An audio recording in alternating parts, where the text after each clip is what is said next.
ராமநாதபுரத்தில் திமுக தேர்தல் அறிக்கை குழு கருத்து கேட்பு கூட்டம் கனிமொழி எம்பி தலைமையில் நடைபெற்றது. ராமநாதபுரம் பாரதி நகர் பகுதியில் நடைபெற்ற கூட்டத்தில் பல்வேறு தரப்பினரின் கருத்துகள் கேட்கப்பட்டன. விவசாயிகள், மீனவர்கள், வணிகர்கள், ஓட்டுநர்கள் உள்ளிட்ட அமைப்புகளின் பிரதிநிதிகள் தங்கள் கோரிக்கைகளை மனுவாக வழங்கினர்.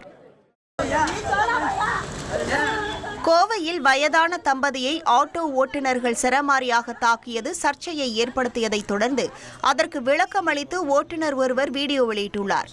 கோவை உக்கடம் பகுதியில் ஆட்டோ ஓட்டுநர்கள் வயது முதிர்ந்த தம்பதியினரை சூழ்ந்து தாக்கியது அதிர்ச்சியை ஏற்படுத்தியது.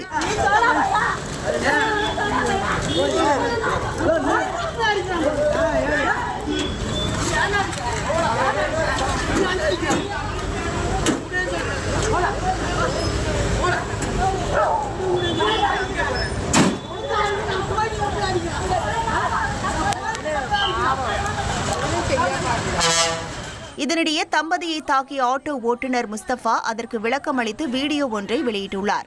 அதில் இருவரும் சண்டை போட்டதால் அவர்களை விலக்கிவிட தாம் சென்றதாகவும் அப்போது தற்காப்புக்காக அவர்களை தாக்கியதாகவும் அவர் கூறியுள்ளார். நாங்கள் அப்போ என்ன சொல்கிறோம், நைட்டு சண்டை போட்டீங்க, சரி ஆள் இல்லை, இப்போ பப்ளிக்கெல்லாம் நிற்கிற இடம், இப்போ நீ கெட்ட வார்த்தை பேசிட்டு இருந்தீங்கன்னா சரியாகாது, போயிருங்கன்னா நீ யார புருஷ மண்டாட்டுக்குள்ள குடும்பத்துக்குள்ளே வந்து சண்டை போடுறதுக்கு கேட்குற எனக்கு கெட்ட வார்த்தை பேசினாங்க. அப்போ கெட்ட வார்த்தை பேசும்போது நான் என்ன பண்ணேன், அடிக்க போனேன். அடிக்க போகும்போது எனக்கு அடி கொடுக்க முடியல, நினைத்துட்டேன். திருப்பி அந்த அம்மா ஓடி வந்து என்னை அடித்து இங்கே எல்லாம் காயம் பண்ணி வறண்டி விட்டாங்க, நெஞ்சிலை காயம். இதை பார்த்தது இவங்க என் கூட இருக்கிறவங்க வந்து பிரிச்சோட வந்தாங்க. அன்சரு, பகதூர், சலாமுங்கிறவங்க பிரிச்சோட வந்தாங்க. அவங்களே உதறி தள்ளிட்டு திருப்பி என்னை காயப்படுத்த வந்தாங்க. வந்தப்பதான் நான் என்ன பண்ணேன், என்னுடைய பாதுகாப்புக்கு வேண்டி நான் ஒரு அடி கொடுத்தேங்க. அடிச்சது தப்பு தான், மனநிலை பாதிக்கப்பட்டிருக்காங்கிறது எனக்கு முழுசாங்கிறது அப்பதான் தெரியும். அதே சமயம் முஸ்தபா கூறும் தகவல் உண்மையா என்பது அவரிடம் போலீசார் கிடுக்குப்பிடி விசாரணை நடத்தினால்தான் தெரியவரும் என கூறப்படுகிறது.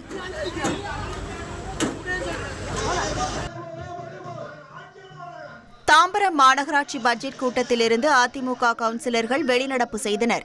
இந்த நிதியாண்டில் பல்வேறு திட்டங்களுக்கு 1445 கோடி ரூபாய் நிதி ஒதுக்கப்பட்டது. மாநகராட்சி வருவாயாக 1447 கோடி ரூபாய் என அறிவிக்கப்பட்டது. அப்போது அதிமுக கவுன்சிலர்கள் கடந்த ஆண்டு அறிவித்த பட்ஜெட்டில் 20% கூட பணிகள் நடைபெறவில்லை என கூறி வாக்குவாதத்தில் ஈடுபட்டனர். இதற்கு எதிர்ப்பு தெரிவித்து திமுக மாமன்ற உறுப்பினர்கள் வாக்குவாதத்தில் ஈடுபட்டதால் இரு தரப்பினருக்கும் இடையே கடும் மோதல் ஏற்பட்டது. இதையடுத்து அதிமுக கவுன்சிலர்கள் கூட்டத்திலிருந்து வெளிநடப்பு செய்தனர். தமிழக சட்டப்பேரவை அறிவிப்பின்படி 70 வயது பூர்த்தியான தம்பதிகளை பிரசித்தி பெற்ற கோவில்களில் சிறப்பிக்கும் திட்டம் செயல்படுத்தப்பட்டு வருகிறது. நெல்லை நெல்லையப்பர் காந்திமதி அம்மன் கோவிலில் 150 மூத்த தம்பதியருக்கு சிறப்பு கௌரவம் அளிக்கப்பட்டது. ஆறுமுக நயினார் சன்னதியில் சிறப்பு பூஜைகள் நடத்தப்பட்டு தம்பதிகளுக்கு 2500 ரூபாய் மதிப்புள்ள பட்டுப்புடவை, வேஷ்டி மற்றும் சீர்வரிசைகள் வழங்கப்பட்டன. குடும்பத்தினர் மற்றும் உறவினர்கள் சூழ நடைபெற்ற இந்த நிகழ்வில் தம்பதிகளின் காலில் விழுந்து இளைய தலைமுறையினர் ஆசி பெற்றனர்.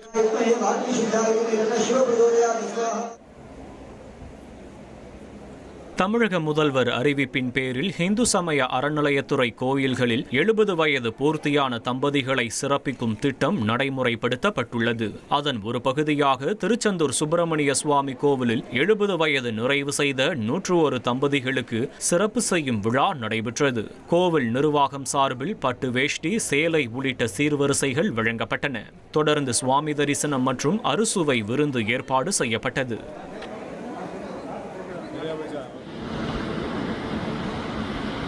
திருப்பத்தூர் மாவட்டம் வாணியம்பாடி அருகே புத்துக்கோயில் கிராமத்தில் 6ஆம் ஆண்டு எருதுவிடும் திருவிழா நடைபெற்றது. இதில் திருப்பத்தூர், வாணியம்பாடி, ஆம்பூர், ஜோலார்பேட்டை, கிருஷ்ணகிரி மற்றும் ஆந்திர மாநிலத்திலிருந்து 200க்கும் மேற்பட்ட காளைகள் பங்கேற்றன. கால்நடை மருத்துவர்களின் பரிசோதனைக்கு பிறகு காளைகள் வாடிவாசல் வழியாக அவிழ்த்துவிடப்பட்டன.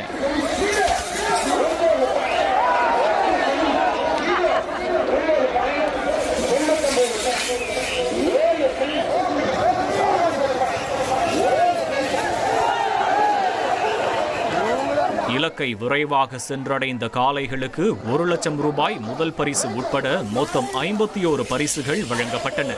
ஆயிரக்கணக்கான மக்கள் திருவிழாவை கண்டுகளித்த நிலையில் ஒரு காளை தவறுதலாக சென்னை பெங்களூரு தேசிய நெடுஞ்சாலையில் லாரி மீது மோதியதில் உயிரிழந்தது சோகத்தை ஏற்படுத்தியது.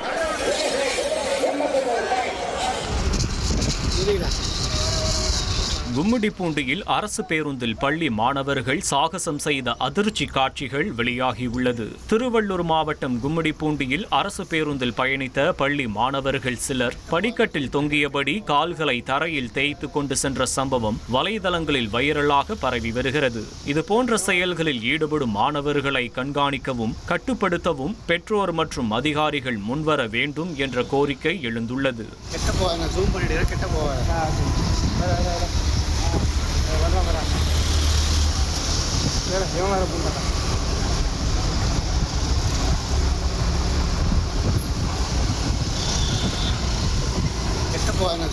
கிட்ட போவாங்க.